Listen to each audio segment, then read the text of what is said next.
Hello, welcome back to my channel. ഇന്ന് നമ്മൾ നമ്മുടെ ക്രിസ്മസ് ഓർഡേഴ്സും വിശേഷങ്ങളൊക്കെ ആയിട്ടുള്ള ഒരു വ്ളോഗാണ് കേട്ടോ. ഒരുപാട് നാളായി നമ്മളിങ്ങനെ ഒരു വീഡിയോ ചെയ്തിട്ട് ഷോർട്ട് വീഡിയോസൊക്കെ ഇടാറുണ്ട്. നമ്മുടെ ചാനൽ കാണുന്നവർക്ക് അറിയാൻ പറ്റും. ആദ്യമായിട്ട് കാണുന്നവർ ഒന്ന് സബ്സ്ക്രൈബ് ചെയ്തിട്ട് പോണേ. പിന്നെന്താ, അപ്പോൾ എല്ലാ ഹോം ബേക്കേഴ്സിനും ഉള്ളതുപോലെ എൻ്റെയും ഒരുപാട് നാളത്തെ ആഗ്രഹമായിരുന്നു ഒരു സ്റ്റാൻഡ് ബീറ്റർ വാങ്ങിക്കണം എന്നുള്ളത്. അപ്പം നമ്മൾ ഹാൻഡ് ബീറ്റർ വെച്ചിട്ടാണ് എല്ലാ ഓർഡേഴ്സും ചെയ്തിരുന്നത്.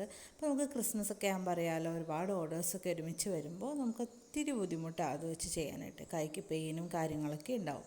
അതുകൊണ്ട് ഇത്തവണ അതങ്ങ് സാധിക്കാമെന്ന് വിചാരിച്ചു. എന്തോ ദൈവത്തിൻ്റെ അനുഗ്രഹത്താൽ നമുക്ക് ഇത്തവണ അങ്ങനെ ഒരു സ്റ്റാൻഡ് ബീറ്റർ വാങ്ങിക്കാൻ പറ്റി. അപ്പോൾ ഇത്തവണ നമുക്ക് ക്രിസ്മസിൻ്റെ കുറച്ച് ബൾക്ക് ഓർഡേഴ്സ് ഉണ്ട്. ക്യാരറ്റ് ഡേറ്റ്സ് കേക്കിൻ്റെ ബൾക്ക് ഓർഡേഴ്സ് ഉണ്ട്. അല്ലാതെ നമ്മുടെ നോർമൽ ബർത്ത്ഡേ കേക്ക്സ് അങ്ങനെയായിട്ടും നമുക്ക് ഓർഡേഴ്സ് ഉണ്ടായിരുന്നു. അപ്പോൾ അതിനൊക്കെ ഇത് വളരെ ഹെൽപ്ഫുള്ളായിരുന്നു കേട്ടോ. അപ്പോൾ നമ്മളിത് വാങ്ങിച്ചത് ലുലു മാളിൽ നിന്നാണ്. അപ്പോൾ ആദ്യം ഞങ്ങളൊരു ദിവസം പർച്ചേസിന് വേണ്ടിയിട്ട് പോയിട്ടുണ്ടായിരുന്നു. അപ്പോൾ അവിടെ നിന്ന് കുറച്ച് ഫ്ലവേഴ്സൊക്കെ നമ്മൾ പർച്ചേസ് ചെയ്തെടുത്തു. നമ്മുടെ കേക്കിനൊക്കെ യൂസ് ചെയ്യാമല്ലോ. പിന്നെ അതിന് ശേഷം നമ്മൾ കേക്കിൻ്റെ കുറച്ച് പ്ലം കേക്കും അതുപോലെ ക്യാരറ്റ് കേക്കിൻ്റെയൊക്കെ ആവശ്യമുള്ള കുറച്ച് സാധനങ്ങൾ ആദ്യം എനിക്ക് വളരെ കുറച്ച് ഓർഡേഴ്സാണ് വന്നിരുന്നത്. അപ്പം ഞാൻ അതുകൊണ്ട് തന്നെ ഒരു 20 മോൾഡൊക്കെ വെച്ചിട്ട് എടുത്തിട്ടുണ്ടായിരുന്നുള്ളൂ സാധനങ്ങളൊക്കെ. അത് കഴിഞ്ഞ് നമ്മൾ ഉണ്ടാക്കി തുടങ്ങി കഴിഞ്ഞിട്ട് ഓർഡേഴ്സ് അനുസരിച്ച് നമുക്ക് എടുക്കാമെന്നാണ് വിചാരിച്ചത്. അപ്പോൾ കുറച്ച് ഞാൻ ആദ്യം സ്റ്റോക്ക് ചെയ്ത് വെച്ചുള്ളൂ കേട്ടോ. പിന്നെ നമുക്ക് കൂടുതലും വന്നത് ക്യാരറ്റ് കേക്കായിരുന്നു. അപ്പോൾ അതിന് വേണ്ട സാധനങ്ങളാണ് ഞാൻ ആദ്യം തന്നെ സ്റ്റോക്ക് ചെയ്ത് വെച്ചിരുന്നത്.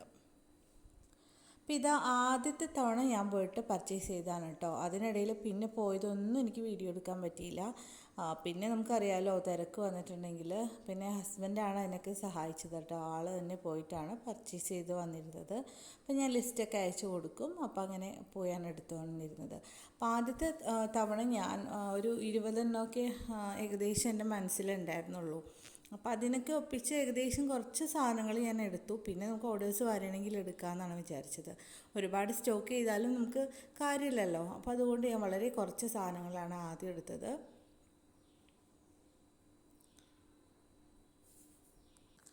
ഇത് ഒരു 20 പേപ്പർ മോൾഡാണ് കേട്ടോ നമ്മൾ വാങ്ങിച്ചിട്ടുണ്ടായത്. അപ്പോൾ നമുക്ക് ആദ്യം വന്നത് 15 കേക്കായിരുന്നു. പിന്നെ 5 ഞാൻ എക്സ്ട്രാ വാങ്ങിച്ചു വെച്ചതാണ് കേട്ടോ. അഥവാ 1-2 വന്നാൽ നമുക്ക് ചെയ്ത് കൊടുക്കാമെന്ന് വിചാരിച്ച് അങ്ങനെ വാങ്ങിച്ചു വെച്ചതാണ്. അപ്പോൾ നമ്മളിതാ പിറ്റേ ദിവസം മോർണിംഗ് ആയപ്പോഴത്തേനും നമ്മുടെ ക്യാരറ്റ് കേക്കിൻ്റെ ബേക്കിംഗ് സ്റ്റാർട്ട് ചെയ്തിട്ടുണ്ടായിരുന്നു. എന്നാലും നമുക്ക് എല്ലാം കൂടെ തീരുള്ളൂ. അപ്പോൾ എനിക്ക് ഏകദേശം 23 മുമ്പായിട്ട് എല്ലാം ഡെലിവറി ചെയ്യേണ്ടതായിരുന്നു. അപ്പോൾ അതെല്ലാം ബേക്ക് ചെയ്തു. ടോട്ടൽ എനിക്ക് 30 കിലോ ആയിരുന്നു കേക്ക് വന്നിരുന്നത്. അതിൽ 30 ഹാഫ് kg പിന്നെ നമുക്ക് നോർമൽ 1 kg ഹാഫ് kg ഒക്കെ ആയിട്ട് അങ്ങനെ ടോട്ടൽ 30 കിലോ ആയിരുന്നു നമ്മുടെ ക്യാരറ്റ് കേക്കിൻ്റെ ഓർഡർ ഉണ്ടായിരുന്നത്.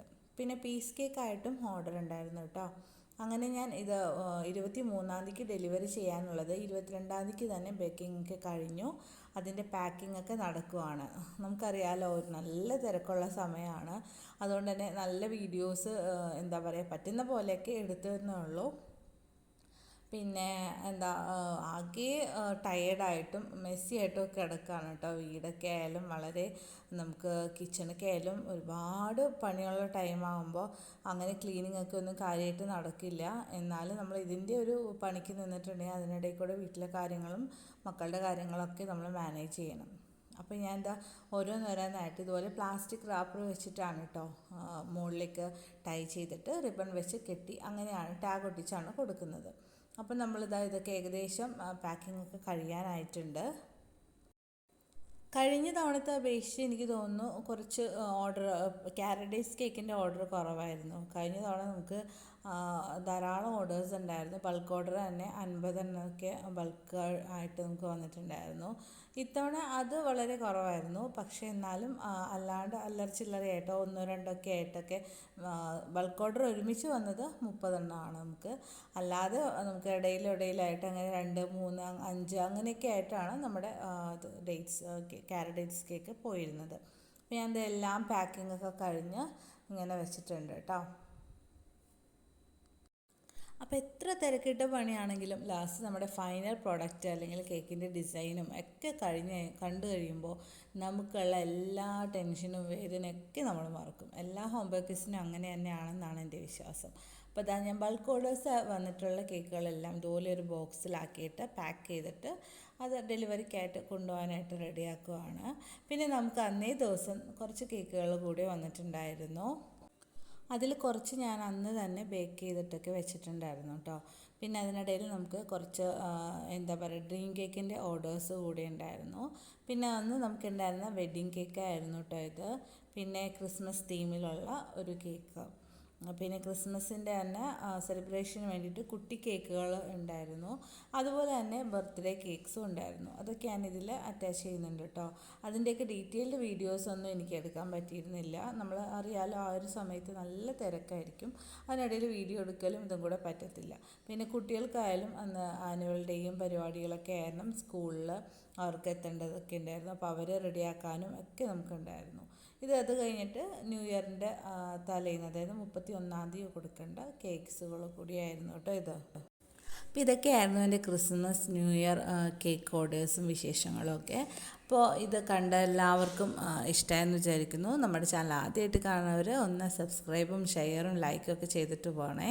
അപ്പോൾ ഇതുപോലെ ഒരുപാട് ഹോം ബേക്കേഴ്സും ഉണ്ടാവുമെന്നറിയാം. അവർക്കൊക്കെ നിറയെ ഓർഡേഴ്സൊക്കെ ഇട്ടിട്ടെ. എനിക്ക് അങ്ങനെ കണ്ടിന്യൂസ് ആയിട്ട് ഓർഡറൊന്നും കിട്ടുന്നില്ല, എങ്കിലും അത്യാവശ്യം ഓർഡേഴ്സൊക്കെ ഉണ്ടായിരുന്നു 2023 സംബന്ധിച്ച്. അപ്പോൾ 24-ലും അങ്ങനെയൊക്കെ ഉണ്ടാവട്ടെ എന്ന്.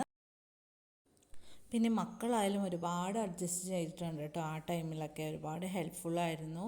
അപ്പോൾ ഇതുപോലെ ഒരുപാട് നല്ല നല്ല വീഡിയോസൊക്കെ ചെയ്യാനായിട്ട് നമുക്ക് അവസരം ഇനി ഉണ്ടാവട്ടെ എന്ന് ഞാൻ പ്രാർത്ഥിക്കുന്നു. വീണ്ടും നല്ല വീഡിയോസൊക്കെ ആയിട്ട് നമുക്ക് കാണാം. അതുവരെ ടാറ്റാ, ബൈ ബൈ.